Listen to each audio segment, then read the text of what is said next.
Ito, ang latest weather update.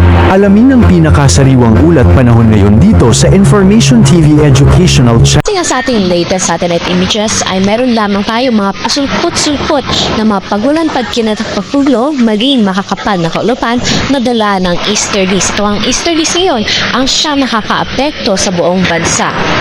Sa magiging lagay naman ng panahon bukas, asahan nga natin na ang buong Luzon patuloy ang magiging epekto ng easterlies na kung saan magdudulot nga yan ng mainit at maalinsang panahon, lalong-lalo na nga sa tanghali. Ngunit pagsapit ng hapon, andyan na naman yung pagkakaroon ng tsansa ng mga biglaang pagkidlat at pagkulog.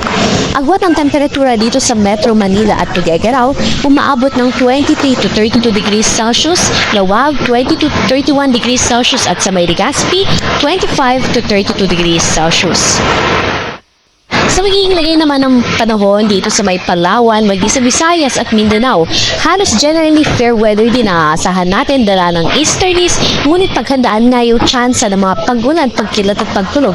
Lalong-lalong naman dito sa may Eastern Visayas, maging sa may Caraga at Davao region na kung saan ngayong hapon hanggang gabi makararanas na makulimlim na panahon at mga pagkidlat at pagkulog, ngunit kinabukasan ay mas maganda na nga na panahon ang aasahan.